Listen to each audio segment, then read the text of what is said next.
கிறிஸ்துவுக்குள்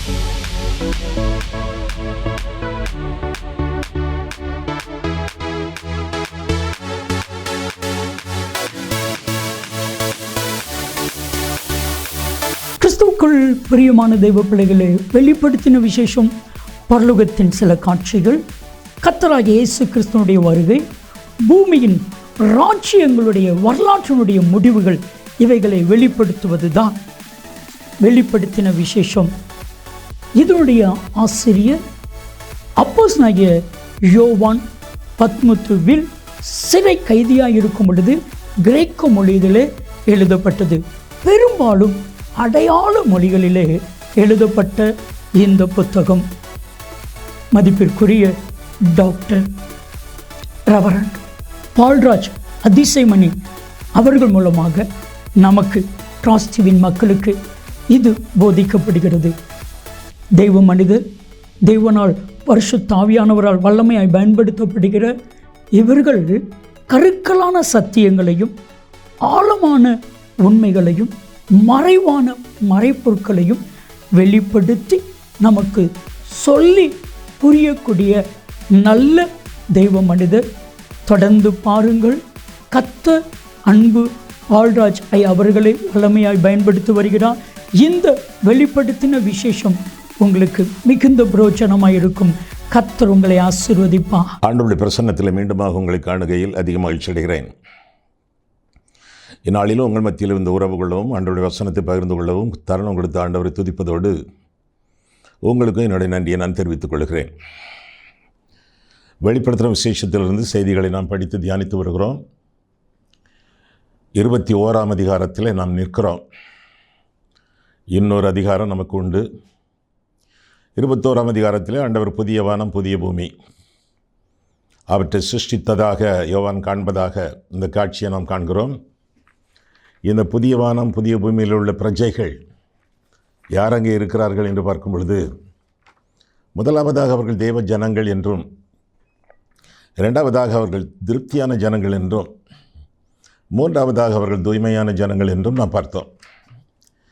இந்த புதிய வானம் புதிய பூமியிலே அல்லது தேவராஜ்யத்திலே பரலோகத்திலே பிரவேசிக்கிறவர்கள் எத்தகையவர்கள், அவர்கள் எப்படிப்பட்ட குணாதிசயங்கள் உள்ளவர்கள் என்பதை குறித்து கடந்த தடவை நாம் சிந்தித்த பொழுது, அவர்கள் பரிசுத்தவான்கள் என்றும் பயனாளிகள் என்றும், பயனாளிகள்னால் பயன் பெறுகிறவர்கள், பயனாளிகள் என்றும், பெயர் எழுதப்பட்டவர்கள் என்றும், ஜீவ புஸ்தகத்திலே பெயர் எழுதப்பட்டவர்கள் என்றும், பாக்கியவான்கள் என்றும் கடந்த தடவை நாம் சந்தித்த பொழுது சிந்தித்தோம். இவர்களெல்லாம் பரலோக ராஜ்யத்தில் பிரவேசித்தவர்கள். இன்றைக்கு பிரவேசியாதவர்களை குறித்து நாம் பார்க்க இருக்கிறோம். இது ஒரு கடுமையான செய்தி, கடினமான செய்தி. ஆனாலும் நாமே உய்த்துணர்ந்து ஆராய்ந்து பார்க்க வேண்டியது நம்முடைய கடமை. மோட்சத்திற்கு யார் போவார்கள், யார் தகுதி உள்ளவர்கள் என்பதை ஏற்கனவே கற்றோம். இன்றைக்கு மோட்சத்திற்கு போக முடியாதவர்கள் அப்போ எங்கே போவாங்க? அக்கினி கடலுக்கு போவாங்க, நரகத்துக்கு போவாங்க. யார் அவங்க என்ற கேள்விக்கு விடையாக 2 பட்டியல்களையே பார்க்கிறோம். 21ஆம் அதிகாரத்தில் ஒரு பட்டியல், 22ஆம் அதிகாரத்தில் ஒரு பட்டியல். 2 பட்டியல்களும் ஒப்புமையுடையவை. ஒரு பட்டியலில் சொல்லப்பட்டது அடுத்ததில் சொல்லப்படுகிறது. ரிப்பெட்டிஷன் இருக்கிறது, கூறியது குரல் இருக்கிறது. புதிதாக சில அடிஷன்ஸ், புதிதாக சில நபர்கள் சேர்க்கப்பட்டும் இருக்கிறார்கள் என்று சொல்லி நான் பார்க்குறோம். இந்த 2 பட்டியல்களை முதலாவதாக பார்த்து விடுவோமா? வெளிப்படுத்துகிற விசேஷம் 21ஆம் அதிகாரம் எடுங்கள். வேதம் உங்களுடைய கையிலே, மடியிலே, மேஜையிலே இருக்க வேண்டும். நான் இந்த வசனங்களை வாசிக்கும் பொழுது நீங்கள் அந்த வசனத்தை உங்களுடைய வேத புத்தகத்திலே பார்க்க வேண்டும். ஸ்க்ரீனில் இந்த வசனங்கள் ஓடிக்கொண்டிருக்கும். இருப்பினும் நீங்கள் பார்ப்பது நல்லது. ஏனென்றால் நீங்கள் பார்த்தால் ஆவியானவர் சில காரியங்களை குறித்து குறிப்புணர்த்துவார் அந்த வசனங்களின் அடிப்படையில். அப்போது உங்களுடைய வேதத்தில் நீங்கள் அண்டர்லைன் பண்ணிக்கொள்ளலாம், அடிக்கோடு போட்டுக்கொள்ளலாம். சரியா? ஃபோனில் அடிக்கோடு போட முடியாது, டிவியில் அண்டர்லைன் பண்ண முடியாது. எனவே வேதம் உங்களுடைய கையில் இருப்பது நல்லதல்ல, கட்டாயம். எனவே கையில் வேதத்தை வைத்துக்கொள்ளுங்கள். வெளிப்படுத்தும் விசேஷம் 1ஆம் அதிகாரம் 8ஆம் வசனத்தில் முதலாவது பட்டியல், பயப்படுகிறவர்களும் அவிசுவாசிகளும் அருவருப்பானவர்களும் கொலைபாதகரும் விபசாரக்காரரும் சூனியக்காரரும் விக்கிரக ஆராதனைக்காரரும் பொய்யர் அனைவரும் இரண்டாம் மரணமாகிய, அதாவது நரகம், இரண்டாம் மரணமாகிய அக்கினியும் கந்தகமும் எரிகிற கடலிலே பங்கடைவார்கள் என்றார் என்று சொல்லி வாசிக்கிறோம். ஆக இரண்டாம் மரணத்தில் நரகத்திற்கு போகக்கூடியவர்கள், பரலோகத்திற்கு புறம்பாக்கப்பட்டவர்கள், அதை குறித்து நாம் பார்க்கிறோம். இன்னும் 27ஆம் வசனத்திலே பார்க்கும் பொழுது 27 தீட்டுள்ளதும் அருவருப்பையும் பொய்யையும் நடப்பிக்கிறதுமாகிய ஒன்றும் அதில் பிரவேசிப்பதில்லை. பிரவேசியாதவர்கள் ஏற்கனவே குறிப்பிட்ட பட்டியலில் உள்ள சில வார்த்தைகளை, சில ஆட்களை குறித்து அங்கே சந்திக்கிறோம். தீட்டுள்ளதும் அருவருப்பையும் பொய்யையும் நடப்பிக்கிறதுமான ஒன்றும் அதில் பிரவேசிப்பதில்லை. ஆட்டுக்குட்டியானவரின் ஜீவ புஸ்தகத்தில் எழுதப்பட்டவர்கள் மாத்திரம் அதில் பிரவேசிப்பார்கள் என்று சொல்லி வேதத்தில் நான் வாசிக்கிறோம். இன்னொரு பட்டியலை 22ஆம் அதிகாரத்தில் நாம் பார்க்கும் பொழுது, 22ஆம் அதிகாரத்தை நாம் பார்க்கும் பொழுது அங்கே இன்னொரு பட்டியல் எழுதப்பட்டிருப்பதாக நாம் வேதத்தில் வாசிக்கிறோம். அந்த பட்டியலை நாம் பார்த்து விடுவோமா? 22ஆம் அதிகாரம் எடுத்துக்கொள்ளுங்கள். 15ஆம் வசனம். நாய்களும், கூடி ஒரு வார்த்தை கூட்டப்பட்டிருக்க, நாய்களும் சூனியக்காரரும் விபசாரக்காரரும் கொலைபாதகரும் விக்கிரக ஆராதனைக்காரரும் பொய்யை விரும்பி அதன்படி செய்கிற யாவரும் புறம்பே இருப்பார்கள். புறம்பே இருப்பார்கள்னா மோட்சத்துக்கு, தேவனுடைய ராஜ்யத்திற்கு, புதிய வானம் புதிய பூமிக்கு புறம்பாக இருக்கக்கூடியவர்கள் என்று சொல்லி பார்க்கிறோம். இன்னும் தொடர்ந்து வாசிக்கும் பொழுது 18ஆம் வசனம் முதலாக இந்த புஸ்தகத்தில் உள்ள, அதாவது வெளிப்படுத்தின விசேஷம் அல்லது மொத்த பைபிள், இந்த புஸ்தகத்தில் உள்ள தீர்க்க தரிசன வசனங்களை கேட்கிற யாவருக்கும் நான் சாட்சியாக எச்சரிக்கிறதாவது, ஒருவன் இவைகளோட எதையாகிலும் கூட்டினால் இந்த புஸ்தகத்தில் எழுதியிருக்கிற வாதைகளை தேவன் அவன் மேல் கூட்டுவார். ஒருவன் இந்த தீர்க்க தரிசன புஸ்தகத்தின் வசனங்களில் எதையாகிலும் எடுத்துப்பட்டால் ஜீவ புஸ்தகத்தில் இருந்தும் பரிசுத்த நகரத்தில் இருந்தும் இந்த புஸ்தகத்தில் எழுதப்பட்டவர்களில் இருந்தும் அவனுடைய பங்கை தேவன் எடுத்து போடுவார் என்று சொல்லி பார்க்கிறோம். இதெல்லாம் புறம்பாக்கப்பட்டவர்கள், ஆண்டவருடைய ராஜ்யத்திற்கு புறம்பாக்கப்பட்டவர்கள், அவர்களுடைய பட்டியல் என்று சொன்னால் அந்த குற்றம் மிகையாகாது. சரி, யார் யாரெல்லாம் இவர்கள் என்று சொல்லி பார்த்து அவர்களோடு நம்முடைய வாழ்க்கையை ஒரு கணம் ஒப்பிட்டு பார்ப்பது நல்லது. முதலாவதாக 21ஆம் அதிகாரம் பாருங்கள். வெளிப்படுத்தின விசேஷம் 21:8 முதல் வார்த்தை, பயப்படுகிறவர்கள் என்று வாசிக்கிறோம். பயப்படுகிறவர்கள் புறம்பாக தள்ளப்படுகிறார்கள். எப்பொழுதும் பயந்திருக்கிறவன் பாக்கியவான் என்று சொல்லி வேதம் சொல்லுகிறது. பயப்படாதே என்று வேதம் சொல்கிறது. ஆபத்து காலத்திலே அனுகூலமான துணையுமான ஆண்டவர் பயப்படாதே என்று சொல்கிறார். நான் கூட இருக்கிறேன் என்று சொல்கிறார். நான் உன்னை விட்டு விலகுவதும் இல்லை, உன்னை கைவிடுவதும் இல்லை என்று சொல்லி ஆண்டவர் கற்பிக்கிறார். எந்த ஒரு சூழ்நிலையிலும் ஆண்டவர் எளிமை நின்று பயப்படாதே என்று சொல்கிறார். இங்கே பயப்படுகிறவர்கள் ஆண்டவருடைய ராஜ்யத்தில் பிரவேசிப்பதில்லை என்ற கருத்தை பார்க்கிறோமே. இவர்கள் யார்? இவர்கள் யார் என்று சொல்லி பார்த்தால், முதலாவதாக இவர்கள் பாவிகள், மனம் திரும்பாதவர்கள், பின்னர் கோழைகள்.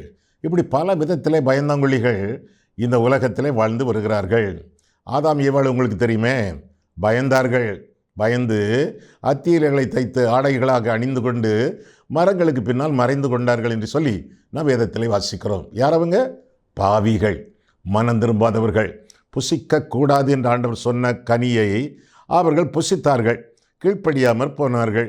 அதனாலே பயந்து போனார்கள் என்று சொல்லி வேதத்திலே வாசிக்கிறோம். பயம் வேறு, பயபக்தி வேறு. சரியா? பயம் தேவையில்லை, பயபக்தி நிச்சயமாக நமக்கு தேவை. 2 பயங்களை குறித்து நாம் பார்க்கும் பொழுது, ஆதாமின் பயம் தண்டனைக்கு பயந்த ஒரு பயம். ஆண்டவர் வந்து விட்டாரே, கண்டுபிடித்து விடுவாரே, அப்படி நான் என்ன செய்ய என்று சொல்லி தண்டனைக்காக பயப்படக்கூடிய பயம். அந்த பயம் உண்மையான பயம் அல்ல. ஆனால் ஆபிரகாமினுடைய பயம் வித்தியாசமான பயம். அவன் தன்னுடைய பிள்ளையாண்டானை பலிபீடத்தில் கடத்தி கத்தியை ஓங்கும் பொழுது கர்த்தர் சொன்னார், பிள்ளையாண்டான் மேல் கையை போடாதே, இப்பொழுது நீ தேவனுக்கு பயப்படுகிறவன் என்பதை இதனால் அறிந்திருக்கிறேன் என்று ஆண்டவர் திருவுளம் பற்றினார். ஆதியாகமம் 22:12. அப்போ தேவனுக்கு பயப்படக்கூடிய பயம் என்றால் பயபக்தி என்பது பொருளாகும். The fear of the Lord is reverence for God. ஆண்டவருடைய நாமத்துக்கு பயந்து பயபக்தியோடு வாழக்கூடியது. ஆனால் பாவிகளுடைய பயம் தண்டனைக்கு கிடைக்கக்கூடிய பயம் என்று சொல்லி, தண்டனையை பற்றிய பயம் என்று சொல்லி வேதம் நமக்கு கற்றுக் கொடுக்கிறது. இந்த பயம் தேவையில்லையே. பாவம் செய்துவிட்டு மனம் திரும்பாமல் மரங்களுக்கு பின்னால் மறைந்து கொண்டால் பிரயோஜனம் இல்லையே. இந்த பயம் தேவையில்லை. இன்னும் சீஷர்கள் பயந்தார்களே. ஆண்டவருடைய சீஷர்கள் கெத்செமனே தோட்டத்தில் ஆண்டவர் பிடிக்கும் பொழுது அவர்கள் ஓடியே விட்டார்களே. ஒருவன் ஆடையை கூட அவன் சட்டை பண்ணாமல், அதை குறித்து அக்கறை படாமல் அதையும் விட்டு ஓடிவிட்டானே. கோழைகள் கோழைகள் ஆண்டவர் எத்தனை தடவை சொல்லியிருப்பார் அவர்களிடத்தில், நான் உன்னை விட்டு விலகுவதும் இல்லை, நான் உன்னை கைவிடுவதும் இல்லை. ஆண்டவர் கூடவே இருக்கிறாரே. கைவிடுவதில்லை என்றால் என்ன பொருள்? ஆண்டவர் தம்முடைய நீதியின் வலது கரத்தினாலே நம்மை தாங்கி வழிநடத்துகிறார் என்பது பொருள். கர்த்தருடைய கை நம்முடைய கையை பற்றி இருக்கும் பொழுது பயம் நமக்கு எதற்கு? தேவையே இல்லையே. கர்த்தருக்கு பயப்படுகிறவர்கள் கண்டதற்கும் கண்டவர்களுக்கும் பயப்பட மாட்டார்கள். கர்த்தருக்கு பயப்படாதவர்கள் கண்டதற்கும் கண்டவர்களுக்கும் பயப்படுவார்கள். ஆண்டவர் சொன்னார், நான் உன்னை விட்டு விலகுவதும் இல்லை, நான் உன்னை கைவிடுவதும் இல்லை. ஆனால் அதே வசனத்தை ஆண்டவரிடத்திலே அவ்வப்போது சொல்லி பழகி இருந்தால் இந்த அனாவசியமான பயம் நமக்கு தேவையில்லையே. என்ன சொல்லியிருக்க வேண்டும் ஐயா? நான் உன்னை விட்டு விலகுவதில்லை, நான் உன்னை கைவிடுவதில்லை. நம்மளும் என்ன சொல்லியிருக்கணும்? ஆண்டவரை பார்த்து, ஆண்டவரே நானும் உம்மை விட்டு விலக மாட்டேன், நானும் உம்மை கைவிட மாட்டேன், அப்படி சொல்லியிருக்கணும். இதுவரைக்கும் சொல்லலையே. ஆண்டவரே நானும் உம்மை விட்டு யோனாவை போல ஓடி போக மாட்டேன், விட்டு விலக மாட்டேன், நானும் உம்மை சீமோன் பேதுருவை போல கைவிட மாட்டேன், சபிக்க மாட்டேன், சத்தியம் பண்ண மாட்டேன் என்று சொல்லியிருக்க வேண்டும். ஆனால் நான் சொல்லவில்லையே. ஆண்டவரே நானும் உம்மை விட்டு விலக மாட்டேன், நானும் உம்மை கைவிட மாட்டேன் என்று சொல்லவில்லையே. அப்படி சொல்லலைன்னா, இதுவரை சொல்லவில்லை என்றால் இன்றைக்கு இப்பொழுதே சொல்லுங்களேன். உதட்டால் சொல்லலாம் அல்லது உள்ளத்திலே சொல்லலாம். ஆண்டவரே நானும் உம்மை விட்டு விலகுவதில்லை, நானும் உம்மை கைவிடுவதில்லை என்று சொன்னால் பயம் பறந்து விடுமே, பயத்திற்கே பயம் வருமே. ஆக பயப்படுகிறவர்கள் ஆதாமை போல, சீஷர்களைப் போல பயப்படுகிறவர்கள் என்று சொல்லி வேதத்திலே நாம் வாசிக்கிறோம். இன்னும் சிலரை குறித்து நாம் வேதத்திலே பார்க்கும் பொழுது, மார்க்கு எழுதின சுவிசேஷம், மார்க் எடுத்துக்கொள்ளுங்கள். மார்க் எழுதின சுவிசேஷத்திலே ஏரோது ராஜாவை குறித்து நாம் பார்க்க இருக்கிறோம். ஏரோது ராஜா 6ஆம் அதிகாரம், மார்க்கு 6ஆம் அதிகாரத்தில் நாம் பார்க்கும் பொழுது என்ன வாசிக்கிறோம்? 17ஆம் வசனம் முதல், மார்க் 6:17 முதல். ஏரோது தன் சகோதரனாகிய பிலிப்புவின் மனைவி ஏரோதியாளை தனக்கு மனைவியாக்கி கொண்ட போது, யோவான் ஸ்நானன் யோவான் ஏரோதை நோக்கி, நீர் உம்முடைய சகோதரன் மனைவியை வைத்துக் கொள்வது நியாயமல்லவென்று சொன்னது நிமித்தம் ஏரோது சேவகரை அனுப்பி யோவானை பிடித்து கட்டி காவலில் வைத்திருந்தான். இப்போ ராஜா ஏரோது, கைதி யோவான். யாருக்கு யார் பயப்பட வேண்டும்? யோவான் தான் பயப்பட வேண்டும். கட்டி வைத்திருக்கிறானே காவலிலே, விட்டு விடுவானா அல்லது இங்கே வைத்து சித்திரவதை பண்ணுவானா அல்லது சிரச்சேதமே பண்ணி விடுவானா? பயந்திருக்க வேண்டும். சின்னவன் பெரியவனுக்கு பயப்பட வேண்டும், ராஜாவுக்கு பயப்பட வேண்டும். ஆனால் நடந்தது என்ன பாருங்கள். 19, ஏரோதியாளும் அவனுக்கு சதி நினைத்து அவனை கொன்று போட மனதாய் இருந்தாள், ஆகிலும் அவளால் கூடாமற் போயிற்று. 20, அதேனென்றால் யோவான் நீதியும் பரிசுத்தம் உள்ளவன் என்று ஏரோது அறிந்து அவனுக்கு பயந்து. பெரியவன் சின்னவனுக்கு பயப்படுகிறான், ராஜா கைதிக்கு பயப்படுகிறான். அவனுக்கு பயந்து அவனை பாதுகாத்து அவனுக்கு வேண்டிய எல்லா பாதுகாப்புகளையும் கொடுத்திருக்கிறானே. அவன் யோசனையின்படி அநேக காரியங்களை செய்து, கைதி ராஜாவுக்கு கவுன்சிலிங் கொடுத்திருக்கிறான், ஆலோசனை கொடுத்திருக்கிறான். அதற்கெல்லாம் ராஜா கீழ்ப்படிந்திருக்கிறான். அவனுடைய காரியங்கள், அநேக காரியங்களை செய்து விருப்பத்தோடு அவன் சொல்லை கேட்டு வந்தான் என்று சொல்லி வேதத்தில் வாசிக்கிறோமே. பயம் ஏரோதுவுக்கு. ஏன்? யோவான் நீதியுள்ளவன், பரிசுத்தவான், அவனுக்கு இவன் பயந்திருந்தான் என்று சொல்லி வேதத்தில் வாசிக்கிறோம். அதற்கு என்ன காரணம்? அதற்கு என்ன காரணம் என்றால் அசுத்தம். ஏரோதனுடைய வாழ்க்கையில் அசுத்தம் இருந்ததினாலே அச்சம் இருந்தது என்று சொல்லி வேதம் நமக்கு கற்றுக் கொடுக்கிறது. இப்படிப்பட்ட பயந்தாங்கொழிகள் பாவத்திலிருந்து மனம் திரும்பாமல், தேவனை நம்பாமல், இயேசுவை விசுவாசியாமல் வாழ்ந்து கொண்டிருப்பார்கள் என்றால் அவர்கள் புறம்பாக்கப்படுகிறவர்கள், தேவனுடைய ராஜ்யத்திலே பிரவேசிக்க அவர்களுக்கு தடை என்று சொல்லி வேதம் நமக்கு கற்றுக் கொடுக்கிறது. வேதம் நமக்கு கற்றுக் கொடுக்கிறது. இன்னொரு ராஜாவை குறித்து பார்ப்போமா? பழைய ஏற்பாட்டிலே இஸ்ரவேலின் ராஜா 1 சாமுவேல் எடுத்துக்கொள்ளுங்கள். 1 சாமுவேல், அவன் பெரிய ராஜா. அவனும் ஒரு சின்ன பையனுக்கு பயந்து வாழ்ந்தான் என்று சொல்லி வேதத்திலே வாசிக்கிறோம். 1 சாமுவேல் 18ஆம் அதிகாரம் எடுத்துக்கொள்ளுங்கள். 1 சாமுவேல் 18:12. கர்த்தர் தாவீதோடு கூட இருக்கிறார் என்றும் தன்னை விட்டு விலகி போனார் என்றும் சவுல் கண்டு தாவீதுக்கு பயந்து என்று சொல்லி வேதத்திலே வாசிக்கிறோமே. கர்த்தர் விலகி போனார் அவனை விட்டு, பயம் அவனை ஆட்கொண்டது என்று சொல்லி வேதம் அவனை குறித்து கற்றுக் கொடுக்கிறது. 15 பாருங்கள், 1 சாமுவேல் 18:15. அவன் மகா புத்திமானாய் நடக்கிறதை சவுல் கண்டு அவனுக்கு பயந்திருந்தான் என்று சொல்லி இன்னும் அவனை குறித்து இந்த பகுதியிலே நாம் வாசிக்கிறோம். சவுலின் பயம் இன்னும் கூட ஒரு வசனம் உண்டே அந்த அதிகாரத்திலே. அதே 1 சாமுவேல் 18ஆம் அதிகாரத்தை நாம் பார்க்கும் பொழுது 29. ஆகையால் சவுல் இன்னும் அதிகமாய் தாவீதுக்கு பயந்து தான் உயிரோடு இருந்த நாளெல்லாம் தாவீதுக்கு சத்துருவாய் இருந்தான் என்று சொல்லி வேதத்திலே வாசிக்கிறோம். சவுலுக்கு பயம். இஸ்ரவேலின் 12 கோத்திரங்களையும் ஆண்டு வந்த சவுல் சின்ன பையன், கோலியத்தை கொண்டவன் தான், அடிமைக்கக்கூடியவன், அவனுக்கு பயந்திருந்தான் என்று சொல்லி அந்த ஒரே அதிகாரத்திலே 3 தடவை நாம் வாசிக்கிறோம். ஏன்? பொறாமை. சவுல் கொண்டது 1000, தாவீது கொண்டது 10000 என்று பாடினார்களே, கேட்க அவனுக்கு சகிக்கவில்லை. பொறாமை. இப்படி பல காரணங்கள். சோம்பேறிகள் கூட பயப்படுகிறார்களே. தாளந்துக்கு அடுத்த ஓமை உங்களுக்கு தெரியுமே. ஒரு ராஜா அல்லது எஜமான் சிலருக்கு சில தாளந்துகளை கொடுத்து விட்டு போனான். தாளந்து என்னால் நிறைய பணம், 5 தாளந்து, 2 தாளந்து, 1 தாளந்து என்று சொல்லி கொடுத்து விட்டு போனான். நீங்கள் இவற்றை பயன்படுத்துங்கள், இவற்றை வைத்து வியாபாரம் பண்ணுங்கள் என்று சொல்லி சென்றான். அவன் திரும்பி வரும் பொழுது கணக்கு கேட்டான். ஆண்டவர் நம்மிடத்தில் கணக்கு கேட்பாரே. ஆண்டவர் திரும்ப வரும் பொழுது நமக்கு ஆண்டவர் தந்திருக்கக்கூடிய நன்மைகள், செல்வங்கள், ரிசோர்சஸ் எல்லாவற்றிற்கும் கணக்கு கேட்பாயே. உன் வீட்டு காரியத்தை ஒழுங்குபடுத்தி நீ ஆண்டவர் எசேக்கியாவிடத்தில் சொன்னாரே, அதுபோல நல்ல உக்ரானக்காரர்களாக நாம் நடந்து வருகிறோமா என்பதை ஆண்டவர் செக் பண்ணுவதற்காக, ஆராய்ந்து அறிவதற்காக ஆண்டவர் வரப்போகிறார்.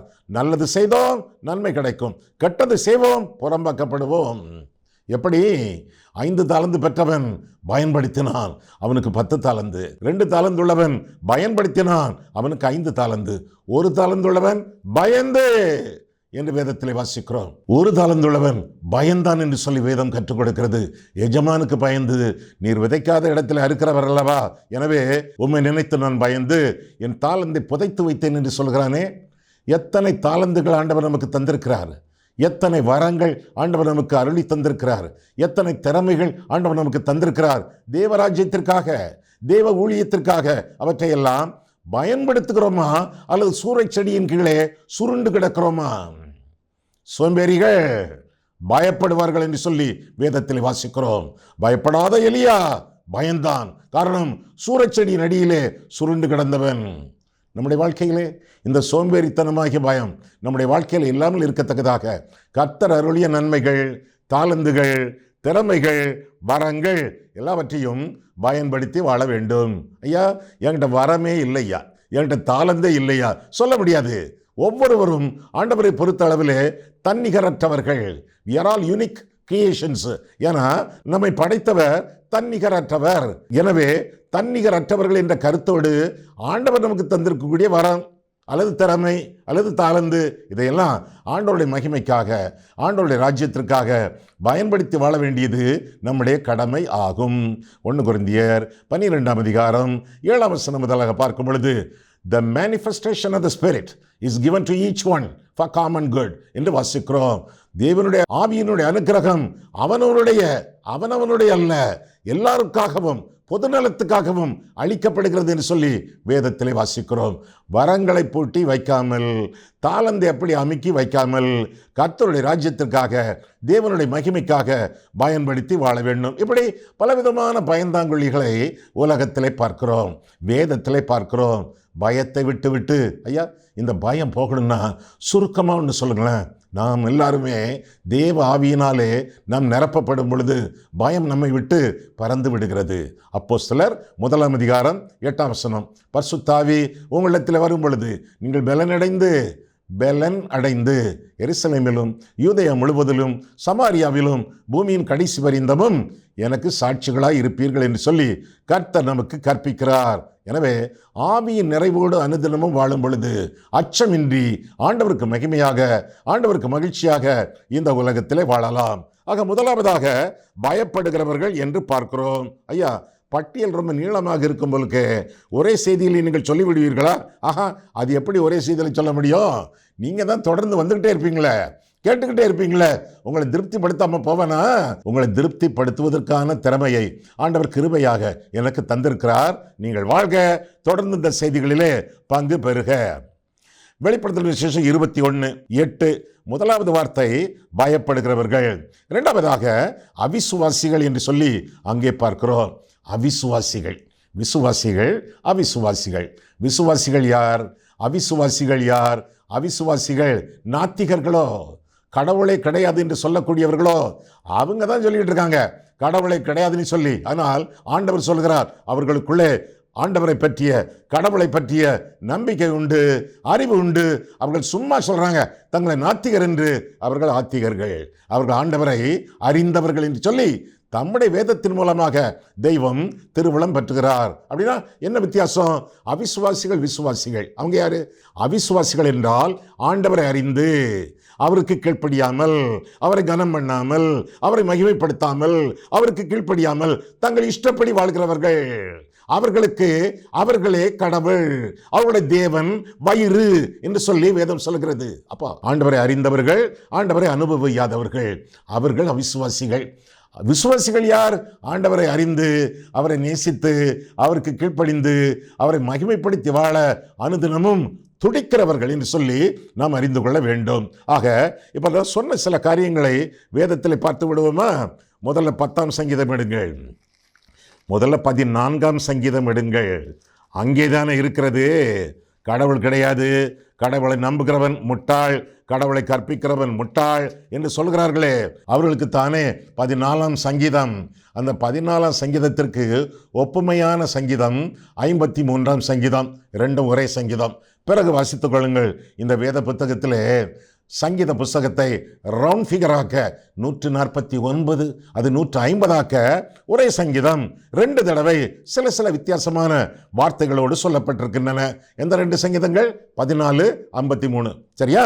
14 பாருங்க. தேவன் இல்லை என்று மதிகட்டவன். யார் அந்த மதிகட்டவன்? உங்கள் மனசுக்கு என்னென்ன பேர் வருதோ அந்த பேரெல்லாம் மனசில் இருக்கக்கூடிய பேரை வச்சு இந்த சங்கீதத்தை நீங்கள் வாசிக்கலாம்.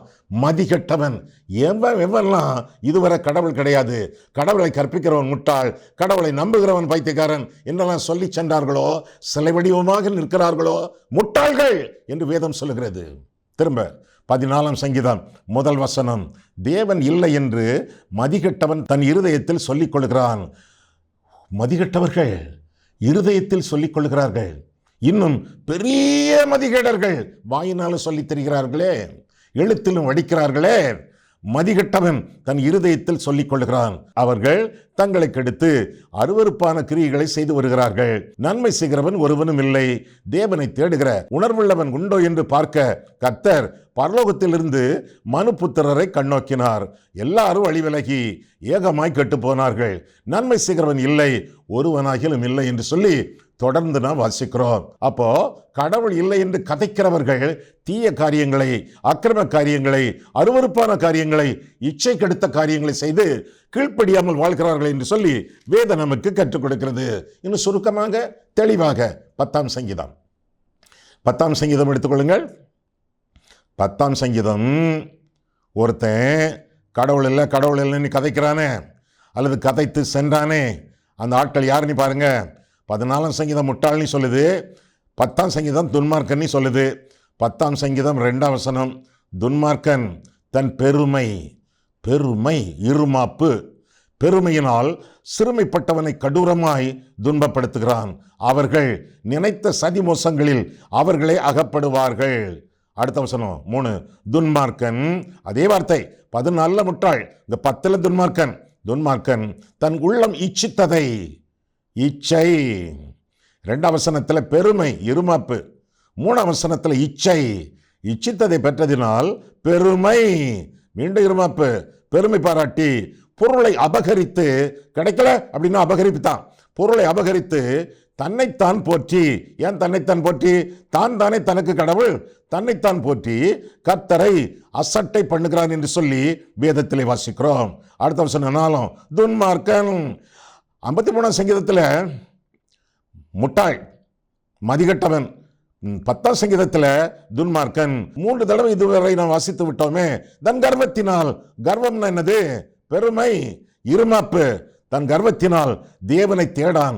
அவன் நினைவுகளெல்லாம் தேவன் இல்லை என்பதை என்று சொல்லி வேதத்திலே வாசிக்கிறோம். தேவன் இல்லை என்று மதிகேடன் தன் இருதயத்திலே சொல்லிக் கொள்ளுகிறான். அதுக்கு என்ன காரணம்? இச்சையும் இருமாப்பும் என்று சொல்லி வேதம் கற்றுக் கொடுக்கிறது. இருமாப்பு பெருமை. ஒருவன் தான் ஒன்றுமில்லாதிருந்தும் தன்னை ஒரு பொருட்டென்று எண்ணினால் தன்னைத்தான் வஞ்சிக்கிறவனாய் இருப்பான் என்று சொல்லி வேதம் சொல்லுகிறது. தன்னைத்தான் வஞ்சிக்கிறவனாய் இருப்பான். ஒருவன் தான் ஒன்றுமில்லாதிருந்தும், ஒன்றுமே இல்லையே என்கிட்ட, நான் யாரு, மண் நீ சொல்லி வேதம் சொல்லுது. 103 சங்கீதம் 14 வசனத்தில் நாம் மண் என்று நினைவு கூறுகிறார். மண் பெருமை பாராட்டுமா? மண்ணாங்கட்டி பெருமை பாராட்டுமா? முடியாது, முடியவே முடியாது. ஒருவன் தான் ஒன்றுமில்லாதிருந்தும் தன்னை ஒரு பொருட்டென்று எண்ணினால் தன்னைத்தான் வஞ்சிக்கிறவனாய் இருப்பான் என்று சொல்லி வேதம் நமக்கு கற்றுக் கொடுக்கிறது. எனவே தேவன் உண்டு, தேவன் உண்டு என்ற சத்தியத்தை தேவனே இருதயங்களில் எழுதியிருக்கிறார் என்று சொல்லி ரோமர் 1 அதிகாரத்திலே நாம் காண்கிறோம். ரோமர் 1 அதிகாரம் எடுத்துக்கொள்ளுங்கள். ரோமர் 1 அதிகாரத்திலே நாம் பார்க்கும் பொழுது இந்த காரியங்கள் செவனே விளக்கமாக எளிமையாக சொல்லப்பட்டிருக்கிறது. என்ன சொல்ல போகிறேன்? தேவனை பற்றிய அறிவு எல்லாருக்கும் உண்டு, தேவனை பற்றிய நம்பிக்கை எல்லாருக்கும் உண்டு. பின்ன வேண்டாம்னு சொல்லி அவர்களெல்லாம் ஆண்டவருக்கு அக்கௌண்டபிள், ஆண்டவருக்கு கணக்கு கொடுக்கணும், அதனால கடவுள் இல்லை என்று சொல்லி கதைத்து தங்களை தாங்களே திருப்திப்படுத்திக் கொள்ளுகிறார்கள் ஒழிய வேறல்ல. அதை தாய்ப்ப விளக்க போகிறேன் வேதத்திலிருந்து. சரியா? பாருங்க, ரோமர் 1 அதிகாரம் 17 முதல், விசுவாசத்தினாலே நீதிமான் பிழைப்பான் என்று எழுதியிருக்கிறபடி விசுவாசத்தினால் உண்டாகும் தேவநீதி விசுவாசத்திற்கென்று அந்த சுவிசேஷத்தினால் வெளிப்படுத்தப்படுகிறது. சுவிசேஷம் வெளிப்பட்டாயிற்று, வெளிப்படுத்தப்பட்டு விட்டது. அடுத்த வசனம், சத்தியத்தை அநியாயத்தினாலே அடக்கி வைக்கிற மனுஷர். அவங்க யாரு? அந்த மதிகேடர், அந்த துன்மார்க்கர். சத்தியத்தை அநியாயத்தினாலே அடக்கி வைக்கிற மனுஷருடைய எல்லா அவபக்திக்கும் அநியாயத்துக்கு விரோதமாய் தேவ கோபம் வானத்திலிருந்து வெளிப்படுத்தப்பட்டிருக்கிறது. சத்தியம் வெளிப்படுத்தப்பட்டிருக்கிறது. அதை அறிந்தும் அடக்கி வைத்துக் கொண்டிருக்கிறார்கள். காரணம் அவருடைய அவபக்தி, அவருடைய அநியாயம், அவருடைய இச்சை, அவருடைய இருமாப்பு. தொடர்ந்து 19, தேவனை குறித்து அறியப்படுவது அவர்களுக்குள்ளே வெளிப்படுத்தப்பட்டிருக்கிறது. அவர்களுக்குள்ளே அந்த மதிகேடர்களுக்குள்ளே, அந்த துன்மார்க்கருக்குள்ளே, கடவுளை கிடையாது என்று கதைக்கிறார்களே அவர்களுக்குள்ளே வெளிப்படுத்தப்பட்டிருக்கிறது என்று சொல்லி வேதத்தில் வாசிக்கிறோம். யார் வெளிப்படுத்தினாங்க? தொடர்ந்து பார்க்கும் பொழுது தேவனே அதை அவர்களுக்கு வெளிப்படுத்தி இருக்கிறார் என்று சொல்லியும் நாம் பார்க்கிறோம். நித்தியம் அவருடைய இருதயங்களிலே நியமிக்கப்பட்டிருக்கிறது என்று சொல்லி பிரசங்கியிலே 3 அதிகாரத்திலே நாம் பார்க்கிறோம். இங்கே 20 வசனம் பாருங்கள். ரோமர் 1:20. எப்படி என்றால், காணப்படாதவைகளாகிய அவருடைய நித்திய வல்லமை, தேவத்துவம் என்பவைகள் உண்டாக்கப்பட்டிருக்கிறவைகளினாலே உலகம் உண்டானது முதற்கொண்டு தெளிவாய் காணப்படும். ஆதலால் அவர்கள் போக்கு சொல்ல இடமில்லை. ஈவேராவா, இங்கர்சலா, ஸ்டாலினா, முசலினா, எந்த ஒரு ஆளும் போக்கு சொல்ல இடமில்லை என்று சொல்லி வேதத்திலே வாசிக்கிறோம். 21, அவர்கள் தேவனை அறிந்தோம். இந்த பசங்கள் எல்லாரும் தேவனை அறிந்தும், எந்த பசங்கள்? மதிகேடர்கள், துன்மார்க்கர்கள், இச்சை மிகுந்தவர்கள், இருமாப்புள்ளவர்கள். அவர்கள் தேவனை அறிந்தும் அவரை தேவன் என்று மகிமைப்படுத்தாமலும் ஸ்தோத்திரியாமலும் இருந்து தங்கள் சிந்தனைகளினாலே வீணரானார்கள் என்று சொல்லி வேதத்தில் வாசிக்கிறோம். உணர்வில்லாத அவர்களுடைய இருதயம் இருள் அடைந்தது என்று சொல்லி வேதம் கற்றுக் கொடுக்கிறது. அவர்கள் தங்களை ஞானிகள் என்று சொல்லியும் பைத்தியங்கள் என்று சொல்லி வேதம் அறிவிக்கிறது. 2 அதிகாரம் பாருங்கள். ரோமர் 2 அதிகாரத்தில் நாம் பார்க்கும் பொழுது 15 வசனம், இவர்களுடைய மதிகடர்கள், துன்மார்க்கர்கள், இச்சை மிகுந்தவர்கள், இருமாப்புள்ளவர்கள், அவர்களுடைய மனசாட்சியும் கூட சாட்சியிடுகிறதினாலும் குற்றமுண்டு குற்றமில்லை என்று அவர்களுடைய சிந்தனைகள் ஒன்றை ஒன்று தீர்க்கிறதினாலும் நியாயப்பிரமாணத்திற்கேற்ற கிரியை, வேதத்திற்கேற்ற கிரியை, பைபிளில் உள்ள கிரியை என்ன தங்கள் இருதயங்களில் எழுதி இருக்கிறது என்று காண்பிக்கிறார்கள். தேவனை பற்றிய காரியங்கள் அவர்கள் இருதயங்களில் எழுதப்பட்டிருப்பதினாலே அவர்கள் தேவனை அறிந்தும் தேவனுக்கு கீழ்ப்படியாமல் அவரை மகிமைப்படுத்தாமல் வாழ்ந்து கொண்டிருக்கிறார்கள். நாமோ அவருடைய நாமத்தின் மேல் விசுவாசம் உள்ளவர்களாய் அவரை ஏற்றுக்கொண்டவர்கள் எத்தனை பேர்களோ அத்தனை பேர்களும் தேவனுடைய பிள்ளைகளாக வாழ்ந்து கொண்டிருக்கிறோம். அந்த வார்த்தை மாம்சமாகி கிருபையினாலும் சத்தியத்தினாலும் நிறைந்தவராய் நமக்குள்ளே வாசம் பண்ணுகிறார். அவருடைய மகிமையை கண்டோம் என்று சொல்லி வேதம் கற்றுக் கொடுக்கிறது. யோவான் 1:12 முதலாக இப்படியாக நாம் பார்க்கிறோம். ஆண்டவரை அறிந்தவர்கள், ஆண்டவரை அனுபவிக்கிறவர்கள், ஆண்டவரை மகிமைப்படுத்தி ஆண்டவருக்காக தங்களுடைய வாழ்க்கையை வாழ வேண்டும். கர்த்தர் உங்களை ஆசீர்வதிப்பாராக. கண்களை மூடுவோம், கர்த்தரை பார்ப்போம். அன்புள்ள ஆண்டவரே, உம்முடைய வசனங்களை ஆராயவும் எங்கள் வாழ்க்கையை ஆராயவும் உம்முடைய சந்நிதியிலே எங்களை வழிநடத்தினீர். அதற்காக நன்றி செலுத்துகிறோம் சுவாமி. ஆண்டவரே, தெய்வ பயத்தோடு நாங்கள் வாழ கிருபை தாரும். தேவனை விசுவாசித்து, இயேசுவை விசுவாசித்து ஆண்டவருக்கு மகிமையான விசுவாசிகளாக நாங்கள் ஜீவிக்க கிருபை தாரும். நாங்கள் பிரவேசிக்க கூடாதவர்களாக அல்ல, பிரவேசிக்கிறவர்களாக, தேவனுடைய ராஜ்யத்தில் பிரவேசிக்கிறவர்களாக நாங்கள் வாழத்தக்கதாக அனுதினமும் நீர் எங்களை ஆசீர்வாதத்தோடு வழிநடத்தும். இயேசு கிறிஸ்துவின் நாமத்தில் ஜெபிக்கிறோம் பிதாவே, ஆமேன்.